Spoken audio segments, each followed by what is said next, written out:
उत्तराखंड कांग्रेस में बागी नेताओं को लेकर जुबानी जंग बढ़ती जा रही है। बागियों को लेकर सियासत अच्छी खासी गर्मा गई है। पूर्व सीएम हरीश रावत को चिंता सताने लगी है। इन दिनों हरीश रावत सोशल मीडिया पर खूब एक्टिव दिखाई पड़ रहे हैं। हरीश रावत ने पार्टी नेताओं पर तंज कसते हुए सोशल मीडिया पर एक पोस्ट लिखी। हरीश ने लिखा कि लोकतंत्र को ध्वस्त करने वाले दल बदलू जो रूठे हुए हैं अपने हो गए हैं। कोर्ट ने भी इन रूठे हुए लोगों को दल बदलू कहकर सदस्यता रद्द की थी। हम बीजेपी को यूं ही कोसते रहे और उस पर खरीद फरोख्त और लोकतंत्र को ध्वस्त करने का आरोप लगाते रहे, जबकि बीजेपी ने तो हमारे रूठे लोगों को मात्र छाया ही दी थी।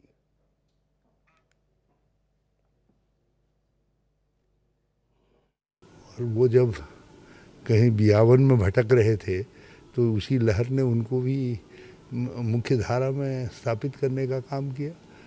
और मैं तो बिल्कुल स्वीकार करता हूँ, यदि उन्होंने लहर बनाई थी उसमें कांग्रेस कार्यकर्ताओं का कोई योगदान नहीं था, हम लोगों का कोई योगदान नहीं था। तो वो कहते हैं तो मैं मान लेता हूँ कि उनके जिताए से जीते। तो जिस कांग्रेस ने उनको इस लायक बनाया कि वो लहर बना सके, उसी कांग्रेस को लात मार दी।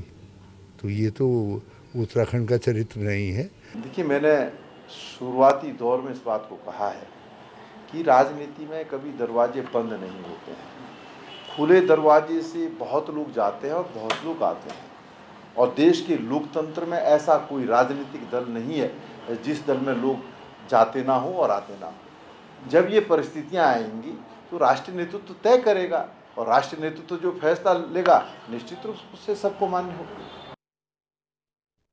नवीन पांडे हमारे साथ हमारे संवाददाता बने हुए। नवीन, आपसे जानना चाहेंगे, हरीश रावत जो कह रहे हैं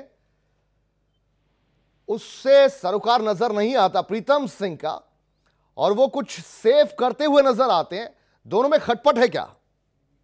जी बिल्कुल, बहुत वाजिब सवाल आपने उठाया है कुलदीप। और मैं बताना चाहूंगा, यहाँ पे अभी हमने जो विजुअल दिखाए, जो उनके बातें दिखाई, इसमें बिल्कुल साफ दिखे, इसमें एकदम साफ दिख रहा है कि हरीश रावत कहीं ना कहीं बेचैन है। हरीश रावत को ये लगता है कि अगर परिस्थितियां कुछ बदलती हैं, हरक सिंह रावत और जो लोग पहले कांग्रेस से भाजपा में आ गए थे, यदि वो चुनाव के दौरान आते हैं तो निश्चित तौर पे हरीश रावत जो मतलब एक कद्दावर नेता माने जाते थे, उनकी कहीं ना कहीं उन्हें एक चुनौती मिलेगी। उन्हें कहीं ना कहीं तमाम चीजों से घेरा जा सकता है।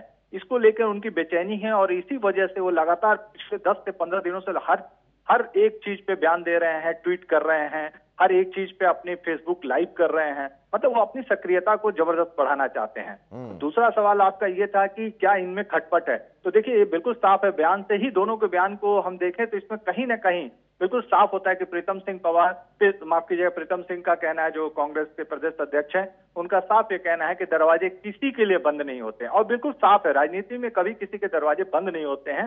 लेकिन हरीश की चिंता ये है कि अगर कोई एंट्री करता है, हरक सिंह रावत, बहुगुणा या कोई इस तरीके की किसी की एंट्री होती है जो बागी, जिनको आज बागी, तो आने वाले दिनों में नवीन ये समझा जा सकता है कि अगर कोई भारतीय जनता पार्टी में शामिल हो चुका कांग्रेसी वापस आना चाहता है तो खुले दिल से स्वागत करेंगे प्रीतम सिंह, लेकिन हरीश रावत उसकी मुखालफत करेंगे। जी बिल्कुल कुलदीप, ये बिल्कुल ऐसा ही संकेत है और ऐसा ही होने जा रहा है। और इस समय आपको बता दूं कि ये कल के बयान आने के बाद से प्रीतम सिंह प्रदेश अध्यक्ष और हरीश रावत के बीच भले ही जो मतलब बहुत मुखर ना हो, लेकिन कहीं ना कहीं जुबानी तौर पे हमले एक दूसरे को लेकर हो रहे हैं, जिससे जो है संगठन को भी देखना होगा और इन चीजों को भी, ताकि आने वाले समय में चुनाव में कांग्रेस अपनी मजबूती दिखा सके। नहीं तो एक बार फिर चुनाव कांग्रेस में जो है कहीं ना कहीं फूट पड़ेगी और कहीं ना कहीं दिक्कतों का सामना करना पड़ेगा। चलिए, बहुत शुक्रिया नवीन पांडे इस पूरी जानकारी के लिए आपका।